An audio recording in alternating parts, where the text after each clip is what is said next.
Hello guys, എല്ലാവർക്കും എൻ്റെ പുതിയൊരു വീഡിയോയിലേക്ക് സ്വാഗതം. അപ്പോൾ ആരെങ്കിലും എൻ്റെ ചാനൽ സബ്സ്ക്രൈബ് ചെയ്യാൻ മറന്നു പോയിട്ടുണ്ടെങ്കിൽ തീർച്ചയായിട്ടും സബ്സ്ക്രൈബ് ചെയ്യുക, ലൈക്ക് ചെയ്യാത്തവരുണ്ടെങ്കിൽ ലൈക്ക് ചെയ്യുക, കമൻറ്റ് ചെയ്യാത്തവരുണ്ടെങ്കിൽ കമൻറ്റ് ചെയ്യുക. അപ്പോൾ നമുക്കിന്ന് പറയാൻ പോകുന്ന വിഷയം എന്ന് പറഞ്ഞാൽ, ഞാൻ നേരത്തെ ഒരു വീഡിയോ ചെയ്തിരുന്നു അമ്മായിയമ്മ റിലേറ്റഡ് ആയിട്ടുള്ളത്. അത് ഞാൻ പറഞ്ഞത് തികച്ചും എൻ്റെ അഭിപ്രായങ്ങളും എൻ്റെ അനുഭവങ്ങളുമാണ്. അതിനകത്ത് കുറേ ആൾക്കാർ കമൻ്റ് അടിച്ചിട്ടുണ്ടായിരുന്നു, കുറേ കമൻസുകൾ, നെഗറ്റീവ് കമൻസ്, പോസിറ്റീവ് കമൻസ്, അവരുടെ അഭിപ്രായങ്ങൾ, അവരുടെ ജീവിത സാഹചര്യം, അവർക്കും ഇതുപോലെ എക്സ്പീരിയൻസ് ആണ് എന്നൊക്കെ പറഞ്ഞിട്ട് ഇഷ്ടംപോലെ കമൻറ്റ് ഞാൻ വായിച്ചിരുന്നു. അല്ല, ഇതിൻ്റെ നെഗറ്റീവ് ആയിട്ടല്ല, എൻ്റെ അമ്മായിമ്മ ഭയങ്കര അമ്മായിമ്മയാണ്, സൂപ്പർ അമ്മായിമ്മയാണ് അങ്ങനെയൊക്കെ പറയുന്നവരോട് എനിക്ക് ഒന്നേ പറയാനുള്ളൂ, നിങ്ങൾ ഭാഗ്യം ചെയ്തവരാണ്. നിങ്ങളും അവരെ അങ്ങനെ തന്നെ കാണാം, ഒരു മക്കളെ പോലെ തന്നെ സ്നേഹിക്കുക. അങ്ങനെയുള്ള റെയർ പീസുകളാണ് ഉണ്ടാവത്തുള്ളൂ മക്കളെ പോലെ കാണാൻ പറ്റുന്നവരൊക്കെ. എനിക്കെന്ന് പറഞ്ഞാൽ ഒരു ഭ്രാന്ത് പിടിച്ച സ്ത്രീയായിരുന്നു. കാരണം പ്രാർത്ഥന മൂത്താലും അതൊരു ഭ്രാന്താണ് എന്നാണ് ഞാൻ വിശ്വസിക്കുന്നത്. പ്രാർത്ഥിക്കുന്നതിന് കുഴപ്പമില്ല, അവരവിടെ ഏതെങ്കിലും മൂലൊക്കെ പോയിരുന്ന് പ്രാർത്ഥിക്കാണെങ്കിൽ കുഴപ്പമില്ല. നമ്മളൊക്കെ ചെറുപ്പക്കാരെ 24 മണിക്കൂർ എൻ്റെ അടുത്ത് ഒന്ന് പ്രാർത്ഥിക്കാൻ പറഞ്ഞാൽ എന്നെ കൊണ്ട് പറ്റത്തില്ല. എനിക്ക് അങ്ങനത്തെ ഒരു വൈബില്ല. എനിക്കൊരു 5 മിനിറ്റ് പ്രാർത്ഥിക്കാം, പോട്ടെ, ഒരു അരമണിക്കൂർ പ്രാർത്ഥിക്കാം. എൻ്റെ മക്കളെ ഞാൻ അങ്ങനെ തന്നെയാണ് ശീലിപ്പിച്ചിട്ടുള്ളൂ. ഇനി അവർക്ക് അങ്ങനെ പ്രാർത്ഥിക്കാൻ വേണ്ടി താല്പര്യമുണ്ടെങ്കിൽ അവിടെ ഇന്ന് പ്രാർത്ഥിച്ചോട്ടെ, അങ്ങനെ ഒരു മൈൻഡാണ് എനിക്ക്. ഇതെല്ലാം നമുക്ക് ബുദ്ധിമുട്ടുള്ള കാര്യങ്ങളാണ്. മാത്രമല്ല, എൻ്റെ ഇൻലോസ് ഒന്നും നല്ലതല്ലായിരുന്നു. നമ്മൾ എത്ര നന്നായിട്ട് സ്നേഹത്തോടെ പെരുമാറാൻ ചെന്നാലും നമ്മളെ പിടിച്ച് തിന്നാൻ വന്നവരോട് നമ്മൾ എന്താ ചെയ്യുക? നമുക്ക് എന്ത് ചെയ്യാൻ പറ്റും? അവരെ തിരുത്താൻ പറ്റുമോ? എന്നെ കൊണ്ട് പറ്റത്തില്ല തിരുത്താനൊന്നും. ഞാൻ ഒരുപാട് ശ്രമിച്ചു, 7 വർഷം കൊണ്ട് എനിക്ക് കഴിഞ്ഞിട്ടില്ല. ഇനി നിങ്ങൾക്ക് ആർക്കെങ്കിലും എൻ്റെ ഇൻലോസിനെ തിരുത്താൻ പറ്റുമെങ്കിൽ നിങ്ങൾ കൂട്ടിക്കൊണ്ട് പോകും, അല്ലെങ്കിൽ എൻ്റെ വീട്ടിലോട്ട് വന്ന് നിൽക്ക്. അപ്പം നിങ്ങൾക്ക് അതിൻ്റെ സുഖം മനസ്സിലാവും. അതല്ലാണ്ട് എനിക്ക് എന്തോ പറയാൻ പറ്റും? എനിക്കൊരു ഇൻലോ ഉള്ളത് എൻ്റെ ഹസ്ബൻഡിൻ്റെ ജ്യേഷ്ഠൻ്റെ ഭാര്യയും ഹസ്ബൻഡുമാണ്. ഒന്നും പറയണ്ട.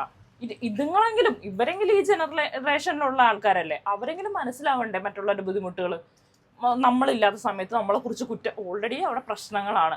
അങ്ങനെയുള്ളിടത്തിൽ നമ്മളില്ലാത്തപ്പോൾ നമ്മളെക്കുറിച്ച് കുറ്റം, ഇല്ലാത്ത കാര്യങ്ങൾ, ഉള്ള കാര്യമാണ് പറയണമെങ്കിൽ നമുക്ക് വലിയ പ്രശ്നമൊന്നുമില്ല. ഇല്ലാത്ത കാര്യങ്ങൾ പറയുക ചെറിയ പ്രശ്നമായിരിക്കും, ചിലപ്പോൾ ചെറിയ ഒരു മുട്ട് സൂചി കൊണ്ട് എടുക്കുന്ന സാധനമായിരിക്കും, അത് വലിയ തൂമ്പയും കൊണ്ട് വന്നിട്ട് കളയ്ക്കാൻ നോക്കിക്കഴിഞ്ഞാൽ ആ പ്രശ്നം കൂടുകയല്ലേ ഉള്ളൂ. അങ്ങനെ ഒരുപാട് വിഷയങ്ങൾ. അപ്പം എന്താ പറയുക, നമ്മൾ എത്ര അവരെ സ്നേഹിക്കാൻ നോക്കിയാലും എന്നാൽ നമ്മൾ വിചാരിക്കുക അന്ന് ഇച്ചിരി പൈസ കൊടുത്ത് സ്നേഹിക്കുക. പൈസയാണല്ലോ എല്ലായിടത്തും പ്രശ്നം. അപ്പോൾ ഇവിടെയും പൈസയാണ് പ്രശ്നം. ലോകത്തെമ്പാട് കടം ഉണ്ടാക്കി വെച്ചേക്കുക. ഈ മരുമക്കളായിട്ട് നമ്മൾ അങ്ങോട്ട് കയറി ചെല്ലും, നമുക്ക് അറിഞ്ഞൂടെ ഇത്രയും മാത്രം കടം ഇതിനകത്ത് ഉണ്ടെന്ന്. നമ്മളതൊന്നും കാണുന്നില്ല. ഓക്കെ, ശരി, വന്നിടത്ത് ഇങ്ങനെയൊക്കെയാണ് സിറ്റുവേഷൻ, നമ്മളതുമായിട്ട് എങ്ങനെയും എഴുകി ചേർന്ന് നിൽക്കാമെന്ന് വിചാരിക്കുമ്പോൾ അവരെന്താ ചെയ്യണ്ടേ? അവിടെ ഉള്ളവർ എന്താണ് ചെയ്യേണ്ടത്? നമ്മൾ സപ്പോർട്ട് ചെയ്യാണ് ചെയ്യേണ്ടത്. ശരി മോളെ, നമുക്ക് നിങ്ങളാണ് ജോലിക്ക് പോകുന്നത്, മക്കൾ നിങ്ങളെല്ലാവരുമാണ് ജോലിക്ക് പോകണം. 2 മക്കളുണ്ടെങ്കിൽ അവരാണ്, പിന്നെ മരുമക്കളുണ്ടെങ്കിൽ അവരാണ് ജോലിക്ക് പോകണേ. അപ്പോൾ അവർ പറയുന്നതും കൂടി കുറച്ചുകൂടെ നമ്മൾ ഗൗരവത്തിലെടുക്കണം. ഈ ലോകം മൊത്തവും കടം മേടിച്ചിട്ട് അവിടെ നിന്ന് മറിച്ച് ഇവിടെ നിന്ന് മറിച്ച്, അങ്ങനെ എല്ലാ വീട്ടിലും ഒരാളുണ്ടാവും. ഇവിടുന്ന് മറിച്ച് ആ കടം തീർക്കും, അവിടെ നിന്ന് മറിച്ച് ഇവിടെ തീർക്കും, എന്നിട്ട് അത് വലിയ കടമായിട്ട് അപ്പുറത്തൊക്കെ കിടക്കും. പിന്നെ അത് ഈ മക്കളുടെ തലയിലേക്ക് തന്നെയല്ലേ വന്നത്, അവരുടെ പെരടിക്ക് തന്നെയല്ലേ എടുത്ത് വെക്കുന്നത്. ഞാൻ എൻ്റെ മോൾക്ക് ഇപ്പോൾ ഒരു കടവും വരാണ്ടിരിക്കാനാണ് ഞാൻ എൻ്റെ ഹസ്ബൻഡിന് ഈ അച്ഛനും അമ്മമാരും കൈമാറി കൊടുത്തിട്ടുള്ള കടം മൊത്തവും തീർക്കാൻ കാരണം തന്നെ അതാണ്. അപ്പോൾ നമ്മളിതൊക്കെ ചെയ്തപ്പോൾ ഒരു നല്ല വാക്ക് വേണമെന്ന് ഞാൻ പറയത്തില്ല. ഒരു നല്ല വാക്കും നമ്മുടെ അടുത്ത് പറഞ്ഞ് അയ്യോന്ന് പറഞ്ഞ് തലയിലേറ്റി പെടലിക്കേറ്റി ഇങ്ങനെ വെക്കണമെന്ന് എനിക്ക് ആഗ്രഹമില്ല. പക്ഷെ നമ്മൾ മാത്രം ഉള്ളപ്പോഴാണെങ്കിലും അംഗീകരിച്ച് തരാമല്ലോ. നീ വന്നില്ലായിരുന്നെങ്കിൽ, അല്ലെങ്കിൽ നീ ഇത് ചെയ്തില്ലായിരുന്നെങ്കിൽ, നിനക്ക് വേറെ എന്തൊക്കെ കാര്യങ്ങൾ ചെയ്യായിരുന്നു മോളെ, പക്ഷെ നീ ഇത് ചെയ്തല്ലോ, നീ അത് ഒരു സാക്രിഫൈസ് ചെയ്തിട്ടാണല്ലോ ഇതൊക്കെ ചെയ്തത്. ഓക്കെ, ഞങ്ങൾ അത് അംഗീകരിക്കുന്നു, ഞങ്ങൾ കുടുംബമെങ്കിലും അംഗീകരിക്കുന്നു, നാട്ടുകാരും അംഗീകരിക്കണ്ട. അങ്ങനെയെങ്കിലും ഒരു വാക്ക് പറയാമല്ലോ. ഇത് നമ്മൾ ഇത്രയും വലിയ ബാധ്യതകൾ നമ്മുടെ ഈ ചെറുപ്രായത്തിൽ നമ്മുടെ പെടടിക്ക് എടുത്ത് വെച്ചാലും ഇവരെന്താ ചെയ്യണമെന്ന് വെച്ച് കഴിഞ്ഞാൽ അപ്പോഴും നമുക്ക് കുറ്റമാണ്. നല്ലതെന്ന് വിചാരിച്ച് നമ്മൾ ചെയ്യുന്ന കാര്യം പോലും നമുക്ക് കുറ്റമാണ്. ഓക്കെ, അവർക്കെങ്കിലും നല്ലതായിക്കോട്ടെ, നമ്മൾ മോശക്കാരായിട്ട് എല്ലാവരും മനസ്സിലിരുന്നോട്ടെ, എന്നാൽ അവരെങ്കിലും നല്ല ഹാപ്പി ആയിട്ട് ഇരിക്കട്ടെ വിചാരിച്ച് നമ്മൾ ചെയ്യുന്ന ചില കാര്യങ്ങൾ പോലും അവർ നമ്മളെ ഒരു കുറ്റക്കാരിയാക്കാനുള്ള ഒരു കാരണമാക്കി മാറ്റുകയാണ്. അപ്പം നമ്മൾ എന്ത് ചെയ്യാൻ പറ്റും? എങ്ങനെയാണ് ഇവരെ സ്നേഹിക്കുന്നത്? ഒരു ചേട്ടനുള്ളതാണ് ഒരു പെൺകോന്തൻ എന്ന് പറഞ്ഞാൽ അങ്ങനെ. അയാളെങ്കിലും മനസ്സിലാക്കണ്ടേ? അയാൾ നമ്മൾ ഈ ജനറേഷനിലുള്ള ആളാണ്, അയാളെങ്കിലും മനസ്സിലാക്കണം. എന്നെ കൊണ്ട് പറ്റുന്നില്ല, എനിക്കിപ്പോൾ 36 വയസ്സായി, എന്നെ കൊണ്ട് പോലും പറ്റുന്നില്ല ഈ കടങ്ങളൊന്നും എടുത്ത് മേയ്ക്കാൻ. അപ്പോൾ അവനും ആ പെണ്ണിൻ്റെ ഹസ്ബൻഡും അതൊക്കെ ചെയ്യുന്നുണ്ട്. അത് അവരെന്തെങ്കിലുമൊക്കെ സാക്രിഫൈസ് ചെയ്തിട്ടായിരിക്കുമല്ലോ. അപ്പോൾ അവരെവിടെയെങ്കിലും സുഖമായിട്ട് ജീവിച്ചോട്ടെ, നമ്മളവരെ ബുദ്ധിമുട്ടിക്കണ്ട. അല്ലെങ്കിൽ നമ്മൾ ഈ അച്ഛൻ്റെ അമ്മയുടെയും ഉള്ളിലിട്ട് അവരിങ്ങനെ കീറി മുറിച്ച് അവരെ എന്താ പറയുക, ഒരുപാട് നമ്മൾ വേദനിപ്പിക്കണ്ട. അവരെങ്ങനെയല്ലേ ജീവിച്ചോട്ടെ, നമുക്കൊരു ശല്യം ഇല്ലല്ലോ. അങ്ങനെയെങ്കിലും വിചാരിക്കുമല്ലോ. വേണ്ട, പറ്റത്തില്ല, അവരൊന്നും ചെയ്യുന്നില്ലല്ലോ. അപ്പം അവരെന്ത് ചെയ്യുന്നു വെച്ചാൽ നമ്മളിങ്ങനെ കീറി മുറിച്ചുകൊണ്ടേയിരിക്കും. നമ്മൾ എന്താണ് ചെയ്യുന്നത്? നമ്മൾ അങ്ങനെ ചെയ്ത് തെറ്റാണ്, അല്ലെങ്കിൽ നമ്മൾ അങ്ങനെ ചെയ്ത് നമ്മുടെ കയ്യിൽ ഇപ്പം 10 ലക്ഷം രൂപ ഉണ്ടായിട്ടാണ് നിങ്ങൾക്ക് 1 ലക്ഷം രൂപ തന്നത് എന്നും പറഞ്ഞുകൊണ്ട് അവരിങ്ങനെ നമ്മളെ കീറി മുറിച്ച് കാണിച്ചു കൊടുക്കും. അപ്പോൾ ഈ അച്ഛനും അമ്മയും ബോധമില്ലാതെ ഇവർ പ്രായമായിട്ടുണ്ടല്ലോ, അപ്പൊ ഈ പ്രായമാകുമ്പോൾ ബുദ്ധി മരവിച്ചു പോകുന്ന എനിക്ക് തോന്നണേ. എനിക്ക് അറിയത്തില്ല, ഇനിയിപ്പോൾ എനിക്ക് പ്രായമാകുമ്പോൾ ഞാൻ എക്സ്പീരിയൻസ് ഷെയർ ചെയ്യുന്നതായിരിക്കും. കാരണം ഇവരെ മനസ്സിലാക്കുന്നില്ല. ഓക്കെ, അവരിൽ 10 20 ഉണ്ടായിക്കോട്ടെ, എന്നാലും എനിക്ക് തരാനുള്ള എനിക്ക് തന്നില്ലേ, എൻ്റെ കടങ്ങൾ എൻ്റെ വീട്ടിൽ തന്നില്ലേ, ഇപ്പൊ ഞാൻ സമാധാനമായിട്ടല്ലേ ഇരുന്നത്, നേരത്തേനേക്കാളും ബുദ്ധിമുട്ടുകളൊക്കെ എനിക്ക് കുറഞ്ഞു വന്നില്ലേ. അങ്ങനെയല്ല അച്ഛനും അമ്മയും ചിന്തിക്കട്ടെ. ഇവരിരുന്ന് നാട്ടിലിരുന്ന് ഇങ്ങനെ ചെവിട്ടിലോട്ട് ഓതുന്ന കാര്യമാണ് ഇവരുടെ മനസ്സിൽ മൊത്തവും കയറി പറ്റുന്നത്. ഇവരുടെ മനസ്സിൽ കയറി നാട്ടിലിരുന്ന് നമ്മൾ ഇച്ചിരി ഇങ്ങനെ നുള്ളി കൊടുത്താൽ പോലും അവർക്ക് അങ്ങ് വലിയ ഇതാണ്. അയ്യോ എൻ്റെ മോനില്ലായിരുന്നെങ്കിൽ അപ്പൊ ചത്തേനെ എന്നുള്ള നാട്ടില് ഞങ്ങളിവിടെ വന്ന് ചോരയും നീരും ഇറ്റിച്ച് നമ്മൾ കൊടുക്കുന്നത് കൊണ്ടാണ് ഈ കടങ്ങളൊക്കെ വീട്ടിൽ സമാധാനമായിട്ട് അവിടെ ഇരിക്കാൻ പറ്റുന്നത്. ഇതൊക്കെ ജപ്തിയായി പോവാണെങ്കിൽ എന്തോ ചെയ്യും? എന്തോ ചെയ്യും? അപ്പൊ തബലയും കൊട്ടിവിട്ട് റോട്ടിൽ പോയിരുന്ന തെണ്ടുവോ?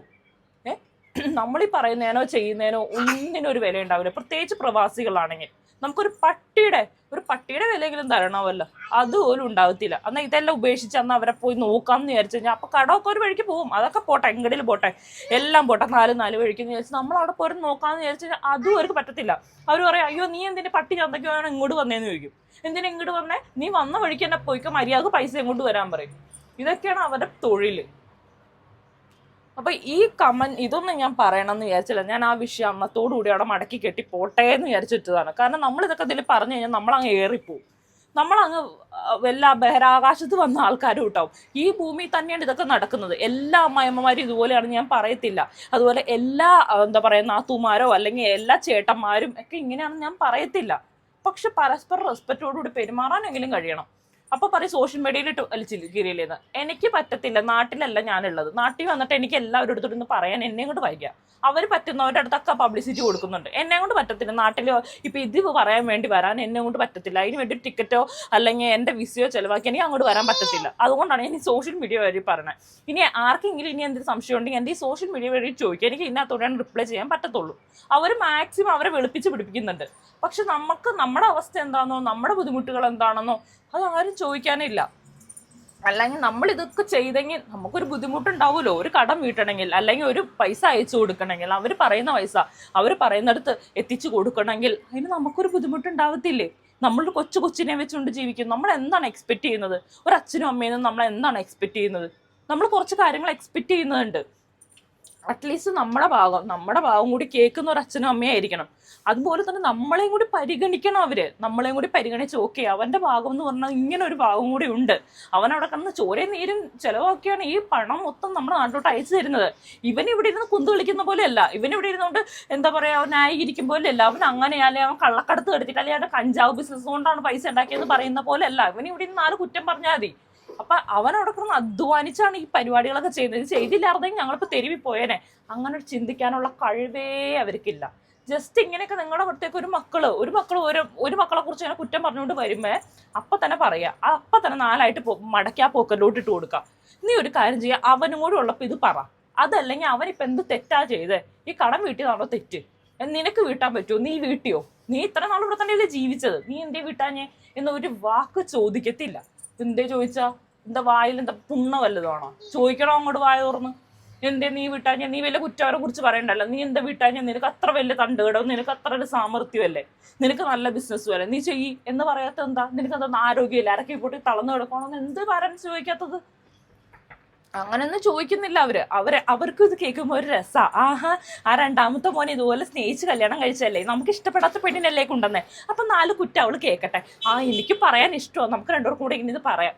എന്ത് ഗുണാ കിട്ടുന്നത്? നിങ്ങൾ 2 അവിടെ നിന്ന് പറയുന്നതായിട്ട് കുഴപ്പമില്ല. നാട്ടുകാരുടെ അടുത്തൊക്കെ അങ്ങോട്ട് സ്പ്രെഡ് ചെയ്യാ അവള് പന്നപ്പെണ്ണാണ്. എന്ത് പന്നപ്പെണ്ണ്? ഈ കടം മൊത്തം വീട്ടിൽ കണ്ടവരുണ്ടാക്കിയ കടം മൊത്തം വീട്ടിൽ അവരവിടെ മലന്ന് കിടക്കുന്ന രീതിയിലാക്കിയ ഞങ്ങളാണോ പന്ന ആൾക്കാർ? ഇങ്ങനെയൊക്കെയുള്ള എക്സ്പീരിയൻസ് ആകുമ്പോൾ നമുക്ക് നല്ല കലിപ്പിളകും. നമ്മൾ കുറേ എക്സ്പെക്ട് ചെയ്യുന്നുണ്ട്. നമ്മുടെ ഒരു കുഞ്ഞു മക്കളുണ്ടാകുമ്പോൾ അവരെ ഒന്ന് കെയർ ചെയ്യോ, അവരെ ഒന്ന് സ്നേഹിക്കോ, അങ്ങനെയൊക്കെ ചെയ്യുവാണെങ്കിൽ നമുക്ക് കൂടുതൽ അധ്വാനിക്കാൻ പോവാം. നമുക്ക് കൂടുതൽ ഇതിനകത്ത് ഇൻവെസ്റ്റ് ചെയ്യാൻ പോവാം, എവിടെയെങ്കിലൊക്കെ കഷ്ടപ്പെടാൻ പോവാം. ഇത് നമ്മുടെ ഇല്ലോലുള്ളില്ലാത്ത കൊച്ചുങ്ങളെ വലിച്ചെറിഞ്ഞിട്ടുണ്ട് നമ്മൾ പണിക്ക് പോകണം, ഒരു സമാധാനം പോലും ഉണ്ടാവത്തില്ല. പിന്നെ എന്ത് ഗുണമാണ് ഉള്ളത്? എന്ത് ഗുണമാണ് ഈ പാരൻസിനെ കൊണ്ടുള്ളത്? എനിക്കൊന്നും ഒരു ഗുണം കിട്ടിയിട്ടില്ല, എൻ്റെ ഇൻലോസിനെ കൊണ്ട് ഒരു ഗുണം കിട്ടിയിട്ടില്ല. എനിക്കൊരു കൊച്ചു കുഞ്ഞുണ്ടായിട്ടോ അതിനെ പോലും നോക്കാൻ, അതിനെ പോലും തിരിഞ്ഞ കണ്ണ് നോക്കാൻ ഒരു പട്ടി ഉണ്ടായിട്ടില്ല. ഞാനും എൻ്റെ ഹസ്ബൻഡും കഷ്ടപ്പെട്ട് പണിയെടുത്ത്, എൻ്റെ അടുക്ക് പണിയെടുക്കാനും പോകണം, കുഞ്ഞിനെ നോക്കണം, ഇതെല്ലാം ചെയ്തിട്ടാണ് ഞങ്ങൾ മര്യാദക്ക് ഇവിടെ ജീവിക്കുന്നത്. ഈ പറയുന്ന ഒരു പണിയും ചെയ്യാണ്ട്, ഒരു പൈസ അടയ്ക്കാണ്ട്, മലന്ന് കയറി നമ്മളുണ്ടാക്കി വീട്ടിൽ കയറി കിടന്നുകൊണ്ട്, നമ്മൾ തന്നെ കുറിച്ച് നാട്ടുകാരുടെ മുമ്പിൽ, വീട്ടുകാരുടെ മുമ്പിൽ, കുടുംബക്കാരുടെ മുമ്പിൽ, പള്ളിയുടെ മുമ്പിൽ, സമൂഹത്തിന്റെ മുമ്പിൽ എല്ലാം കുറ്റക്കാരാക്കും നമ്മളത് കേട്ടുകൊണ്ട് ചിരിച്ചുകൊണ്ട് നിൽക്കണം. എനിക്ക് പറ്റത്തില്ല. ഞാൻ ഇച്ചിരി വയലന്റ് ആയിട്ടുള്ള ആളാണ്. എനിക്കത്ര സമാധാനമൊന്നുമല്ല. ഞാൻ ആദ്യം കുറേ നാൾ സമാധാനത്തിൽ പോയായിരുന്നു, എന്തെങ്കിലും കാണിച്ചോട്ടെ വിട്ടേരേന്ന് വിചാരിച്ചിട്ട്. പിന്നെ ഇങ്ങനെ നമ്മൾ കുറ്റപ്പെടുത്തിക്കൊണ്ടിരിക്കുമ്പോൾ പിന്നെ ഇത് നമ്മളിത് തുറന്നു പറയുമ്പോൾ കേൾക്കുന്നവരും എന്തോ നമ്മളെ തന്നെയാണ് കുറ്റപ്പെടുത്തുന്നത്. അയ്യോ നിങ്ങൾ എന്തിനാ ഇവിടെ ഒന്ന് പറഞ്ഞേ, അല്ല ഞാൻ നിങ്ങളുടെ വീട്ടിലോട്ട് വരാം, നിങ്ങളുടെ അഡ്രസ്സും കൊടുക്കുക, എന്നിട്ട് ഞാൻ നിങ്ങളുടെ വീട്ടിലോട്ട് വന്നിട്ട് നമ്മൾ പറയാം. ആർക്കോ സ്ത്രീധനം കിട്ടിയ പോലെയാണ് ഇരുന്നോണ്ട് ഇങ്ങനെ കൊനകൊനന്ന് പറഞ്ഞുകൊണ്ടിരിക്കുന്നത്. അങ്ങനെ പറയണ്ട. എനിക്കറിയാലോ എന്താണ് പറയുന്നതെന്ന് എനിക്ക് നല്ല ബോധ്യമുണ്ട്. ബോധ്യപ്പെട്ടിട്ട് തന്നെ ഞാൻ പറയണം. ഞാൻ റിപ്പീറ്റ് കേൾക്കുന്നുണ്ട് ഇതെല്ലാം. നിങ്ങളതിനെ പഠിപ്പിക്കേണ്ട ആവശ്യമില്ല. പോസിറ്റീവ് ആവാൻ നമുക്ക് താല്പര്യം ഇല്ലാത്തതുകൊണ്ടല്ല, നമ്മുടെ ചുറ്റുപാട്, നമ്മൾ ഈ കഷ്ടപ്പെടുന്നത് ഒന്നുമല്ല. നമ്മൾ ഇത്രയൊക്കെ കഷ്ടപ്പെട്ട് ആർക്കും ചെയ്യാൻ പറ്റാത്ത കാര്യങ്ങളാണ് നമ്മൾ ഈ ചെറിയ പ്രായത്തിൽ ചെയ്ത് പോകുന്നത്. അത് നമ്മളുണ്ടാക്കിയ ബാധ്യതകളോ കാര്യങ്ങളോ അല്ല, കണ്ടവനുണ്ടാക്കിയ ബാധ്യതകളാണ് നമ്മൾ തീർത്തുകൊണ്ടിരിക്കുന്നത്. അങ്ങനെയൊക്കെ തോന്നുന്നത് നമുക്ക് നല്ല ഫ്രസ്ട്രേഷൻ അടിക്കും. നമ്മൾ എന്തിനാണ് ഇത്രയെല്ലാം കഷ്ടപ്പെടണേ? ഒരു കഷ്ടപ്പാടും പെടാണ്ട് അവരവിടെ സുഖമായിട്ട് കഴിയുന്നത്. പിന്നെ നമ്മളെന്തിനാ എത്ര കഷ്ടപ്പെടണേ? എന്നിട്ട് നമ്മൾക്ക് ഒരു വിലയും ഇല്ല, ഒരു പട്ടിയുടെ വില പോലും ഇല്ല. പിന്നെ നമ്മളെന്തിനാ കഷ്ടപ്പെടണേ എന്നൊരു തോന്നൽ നമ്മുടെ ഉള്ളിൽ വരും. അങ്ങനെയൊക്കെ അനുഭവിക്കുന്നവർക്ക് മാത്രമാണ് അത് മനസ്സിലാകത്തുള്ളൂ. വലിയ മാലാഖ്യോ അല്ലെങ്കിൽ ചില്ലുംകൂട്ടിലെടുക്കുന്ന മദർ തെരേസയോ ഒന്നും ആവണമെന്ന് ഞാൻ പറയത്തില്ല. പക്ഷെ അറ്റ്ലീസ്റ്റ് ഒരു മനുഷ്യത്വമെങ്കിലും കാണിക്കണം. ഈ പറയുന്ന ഒരു പ്രവാസിയാണെന്ന് വിചാരിച്ചോ, അല്ലെങ്കിൽ ഇതുപോലെ സ്നേഹിച്ചു കൊണ്ടെന്നാണെന്ന് വിചാരിച്ചോ ഒന്നും നിങ്ങളുടെ മക്കളല്ലാണ്ടാവത്തില്ല. അതും നിങ്ങളുടെ മക്കളാണ്. വന്നു കയറിയാൽ ഇവിടെ തന്നെയാണ് ജീവിക്കേണ്ടത്. എനിക്കിപ്പോൾ ഒരു മരുമകൾ ഉണ്ടാവുകയാണെങ്കിൽ എൻ്റെ മക്കൾ ആരെ വിളിച്ചു കൊണ്ടുവന്നാലും അത് എൻ്റെ മരുമക്കളാണ്. അപ്പോൾ നമ്മളത് അംഗീകരിക്കുകയാണ്. നല്ലതാണല്ലോ അവർ സെലക്ട് ചെയ്യത്തുള്ളൂ.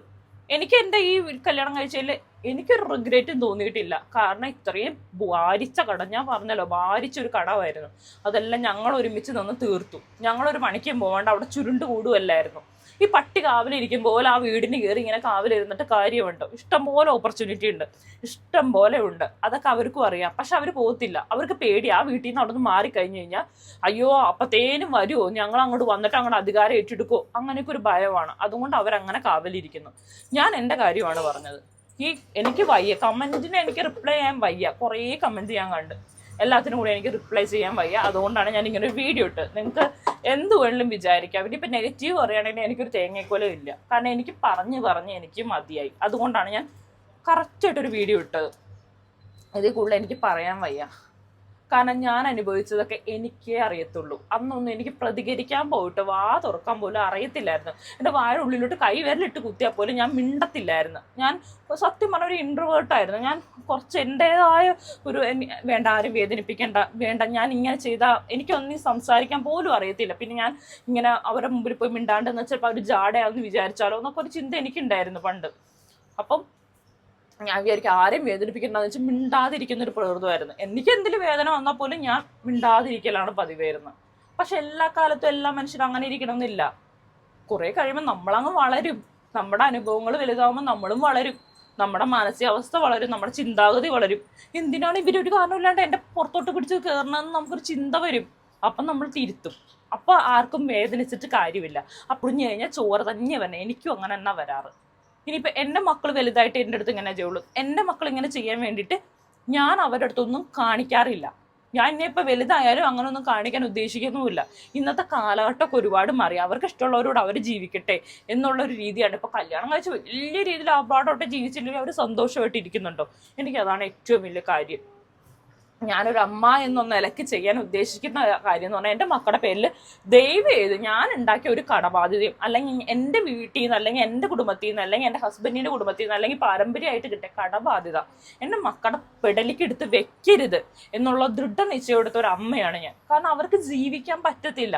അത് ഈ കടബാധ്യത ഈ പാരമ്പര്യമായിട്ട് ചില കടബാധ്യതകൾ വരും. അച്ഛനും അമ്മയൊക്കെ ഉണ്ടാക്കിയ കടബാധ്യതകൾ അത് ഇങ്ങനെ തലേ ചോന്നുകൊണ്ട് നടക്കുന്ന മക്കളുണ്ടെങ്കിൽ അവർക്ക് മാത്രമേ ഈ കാര്യം പറഞ്ഞാൽ മനസ്സിലാകത്തുള്ളൂ. അപ്പം ഞാൻ മാക്സിമം നോക്കുന്നത് എൻ്റെ കുഞ്ഞിന് ഇപ്പോൾ 1.5 വയസ്സേ ആയിട്ടുള്ളൂ. ഞാൻ ആഗ്രഹിക്കുന്ന എൻ്റെ ആർഭാടത്തിന്, എൻ്റെ ആഡംബരത്തിന്, എൻ്റെ എന്താ പറയുക, എൻ്റെ ഒരു വലിയ നിലയിൽ ഞാൻ ജീവിക്കുവാണെന്ന് മറ്റുള്ളവരെ കാണിക്കാൻ വേണ്ടി എടുത്ത ലോണുകളോ അല്ലെങ്കിൽ അങ്ങനത്തെ വല്ല കടങ്ങളോ ഉണ്ടെങ്കിൽ എൻ്റെ കുഞ്ഞിൻ്റെ തലയിലിട്ട് വെച്ച് കെട്ടാണ്ടിരിക്കുക. എൻ്റെ ജീവിതകാലത്തിൽ തന്നെ അവസാനിപ്പിക്കുക. എന്നിട്ട് അവരെ സ്വതന്ത്രമായിട്ട് ജീവിക്കാൻ അനുവദിക്കുക എന്നുള്ളൊരു വലിയൊരു എന്താ പറയുക നിയോഗത്തിലോ അല്ലെങ്കിൽ എന്താ പറയുക അങ്ങനെ ഒരു കർത്തവ്യത്തിലാണ് ഞാനുള്ളത്. അപ്പൊ എല്ലാവർക്കും ഞാൻ പറഞ്ഞ കാര്യം മനസ്സിലായെന്ന് ഞാൻ വിചാരിക്കുന്നു. ഇതൊന്നും അല്ലാത്തതുകൊണ്ടാണ് ഞങ്ങൾ ഒരുപാട് കഷ്ടപ്പെടേണ്ടി വന്നു, ഒരുപാട് സ്ട്രഗിൾ ചെയ്യേണ്ടി വന്നു. കണ്ടവൻ ഉണ്ടാക്കിയ ലോണും കഷ്ടപ്പാടും എല്ലാം നമ്മൾ അടച്ചു തീർത്ത് നമ്മൾ അതിൻ്റെ ഒരു പാതയിലൂടെ മുന്നോട്ട് പോകുമ്പോൾ നമുക്ക് ജീവിക്കാൻ പോയിട്ടൊന്നും ഇരിക്കാൻ പോലും നമ്മൾ ആഗ്രഹിച്ച സമയത്തൊന്നും റെസ്റ്റ് എടുക്കാനോ ഉറങ്ങാനോ ഒന്നും പറ്റിയെന്ന് വരത്തില്ല. അതൊക്കെ മനസ്സിലാവണമെങ്കിൽ നിങ്ങൾ ഇതുപോലെ പാരമ്പര്യമായിട്ട് ലോണ് ചോന്നുകൊണ്ട് നടക്കുന്ന ആളായിരിക്കണം. അല്ലെങ്കിൽ നിങ്ങൾ ഭയങ്കര ഫ്രോഡായിരിക്കണം. ഓക്കെ എൻ്റെ പാരമ്പര്യമായിട്ടുള്ള ലോണ് ആരെങ്കിലും അടച്ചോളും എന്നുള്ള രീതിയിൽ മാറി പോകുന്നവരായിരിക്കണം. എനിക്ക് അങ്ങനെ താല്പര്യമൊന്നുമില്ല. എൻ്റെ ഹസ്ബൻഡിൻ്റെ വീട്ടുകാരെടുത്തുണ്ടാക്കിയ പണ്ടാരടങ്ങാനുള്ള ഒരു ലോണായിരുന്നു ഇതെല്ലാം. അതെല്ലാം ഞങ്ങൾ രണ്ടുപേരും കൂടി തീർക്കാൻ ഉദ്ദേശിച്ചു. ഞങ്ങൾക്ക് അങ്ങനെ ഫ്രോഡായിട്ട് നടക്കാൻ പറ്റത്തില്ല. ഒരു പടത്തിൽ ഞാൻ കണ്ടിട്ടുണ്ട്, ഒരു തന്തയ്ക്ക് എത്ര ലോൺ എടുത്താലും അയാൾക്ക് ഒരു പ്രശ്നമല്ല. ഇരുമ്പ് തുറയുന്ന എന്ത് വന്നു പടത്തിന്റെ പേര്. അയാൾക്ക് ഒരു നല്ല എൻജോയ്മെന്റ്. ആ പൈസ പോയിക്കോട്ടെ, നമുക്ക് ഇപ്പുറത്തുനിന്ന് കടം കൊടുക്കാം. കടം ഒരു എന്താ പറയുക, കടം ഇങ്ങനെ എടുക്കാനുള്ള ഒരു ടെൻഡൻസി. മറ്റുള്ള കൊടുക്കണ കാര്യം അവർക്ക് ചിന്തയില്ല. കടം എടുക്കണം. കരക്കാരൻ മൊത്തം മോട്ടിച്ചും പറ്റിച്ചും കടം കൂടി എടുക്കണം. അങ്ങനത്തെ ചിന്തയും കൊണ്ട് നമുക്ക് ജീവിക്കാൻ പറ്റത്തില്ല. പറ്റുമെങ്കിൽ ആരെയും ഉപദ്രവിക്കാണ്ടിരിക്കുക. ആരുടെയും കണ്ടവർ കഷ്ടപ്പെട്ടുണ്ടാകുന്ന പൈസ നമ്മൾ കടമായിട്ട് കൊണ്ട് കയ്യിലോട്ട് മേടിച്ച് വെച്ചിട്ട് ഇന്ന് തരാം, നാളെ തരാം, മറ്റന്നാൾ തരാമെന്ന് പറഞ്ഞാൽ അവർ അലയുന്ന ആ പരിപാടി ഉണ്ടല്ലോ, അതെനിക്ക് തീരെ ഇഷ്ടമല്ല. നമ്മൾ കടം മേടിച്ചിട്ടുണ്ടെങ്കിൽ നമുക്ക് നന്നായിട്ട് അറിയാലോ നമ്മൾ ഇത്ര രൂപ മേടിച്ചിട്ടുണ്ട്, ഇന്ന ആവശ്യത്തിനാണ് മേടിച്ചത്, എത്ര ദിവസം മുമ്പ് കൊടുക്കാൻ പറ്റും, കൊടുത്ത് തീർക്കുക, ഒഴിവാക്കുക. അവരെ സ്വതന്ത്രമായിട്ട് ജീവിക്കാൻ അനുവദിക്കാം, നമ്മൾ സ്വതന്ത്രമായിട്ട് ജീവിക്കാം.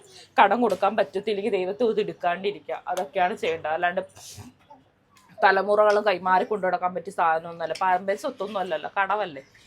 അപ്പോൾ ഇത്രയൊക്കെയാണ് എനിക്ക് ഇതിനകത്ത് എക്സ്പ്ലനേഷൻ തരാനുള്ളത്. ദൈവത്തെ ഓർത്ത് ഇതിൽ കൂടുതൽ എന്നോട് എക്സ്പ്ലനേഷൻ ചെയ്യിക്കരുത്. എനിക്ക് ഈ വിഷയം ഒത്തിരി സംസാരിക്കാൻ തീരെ താല്പര്യം ഇല്ലാത്തൊരു വിഷയമാണ്.